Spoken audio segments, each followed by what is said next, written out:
पहलगाम आतंकवादी हमले के बाद जब से भारत ने कह दिया है कि हमारी सेना को खुली छूट है, पाकिस्तान को आधी रात भी हमला ही नजर आ रहा है। कभी सीमा के पास भारत के राफेल का हल्ला पाकिस्तान को सुनाई दे रहा है, तो कभी पाकिस्तान के मंत्री अब हमला तो तब हमला का डर दुनिया के सामने रख रहे हैं। डर की स्थिति यह है कि दावा है कि लाहौर में हाफिज सईद की सुरक्षा का घेरा चक्रव्यूह जैसा आईएसआई ने बना दिया है। पाकिस्तान का डर समुद्र में भी साफ नजर आ रहा है, जहां पिछले एक सप्ताह में चौथी बार पाकिस्तानी नेवी ने मिसाइल फायर का अलर्ट जारी किया, लेकिन मिसाइल टेस्ट नहीं की। तो क्या पाकिस्तान को समुद्र में इस बात के डर सता रहा है कि यहां से भी उस पर हमला होगा? और खबर यह भी है कि पहलगाम हमले से 7 दिन पहले आतंकवादियों ने 3 इलाकों में रेकी की थी। बैसरन घाटी को चुना क्योंकि यहां उन्हें सुरक्षा नहीं दिखी, या सुरक्षा और जगहों के मुकाबले यहां पर सुरक्षा कम दिखी। लेकिन सबसे पहले भारत पाकिस्तान की सीमा पर तनाव के बीच सीमा से आई ये बड़ी खबर आपको बता दें। हर दिन पाकिस्तानी सेना की तरफ से भारतीय चौकियों पर फायरिंग हो रही है और उसका मुंहतोड़ जवाब भी भारत की सेना दे रही है।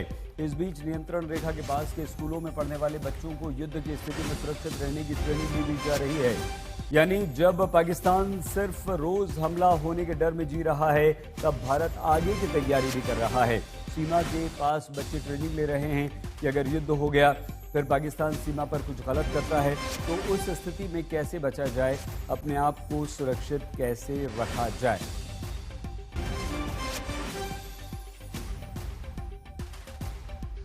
उत्तरी कश्मीर के 3 जिलों बारामूला, कुपवाड़ा और बांडीपोरा में पाकिस्तान के साथ नियंत्रण रेखा लगती है। जब से पहलगाम में आतंकी हमला हुआ है, उसके दूसरे दिन से लगातार पाकिस्तान की तरफ से लाइन ऑफ कंट्रोल पर हर रात को भारतीय सैन्य चौकियों पर फायरिंग होती है, जिसका मुंहतोड़ जवाब भारत की तरफ से भी दिया जा रहा है। पिछले कुछ दिनों के दौरान जिस अंदाज से नियंत्रण रेखा पर तनाव बढ़ा है, उस बीच यहां पर रहने वाले लोग भी काफी चिंतित है। छोटे छोटे गांव इस पूरे नियंत्रण रेखा से सटे इलाके में हैं, जो अब कहीं ना कहीं इसलिए घबरा रहे हैं कि क्या भारत और पाकिस्तान के बीच एक और जंग होगा। आखिरी बार 1965 में इस क्षेत्र में लोगों ने जंग देखा है, लेकिन तब से अब तक बहुत कुछ बदल गया है और यहाँ के लोगों को ये एहसास है कि अब की बार होने वाला जंग भारत और पाकिस्तान के बीच में निर्णायक भी होगा और खतरनाक भी होगा। यही कारण है कि अब नियंत्रण रेखा से सटे कुछ इलाकों में स्कूली छात्रों को गोलीबारी और फायरिंग में बचने के लिए जो हैं अलग अलग तरीके सिखाए जाते हैं, ताकि वो अपने साथ साथ अपने परिवारजनों को भी जंग की सूरत में सुरक्षित रख सकते हैं।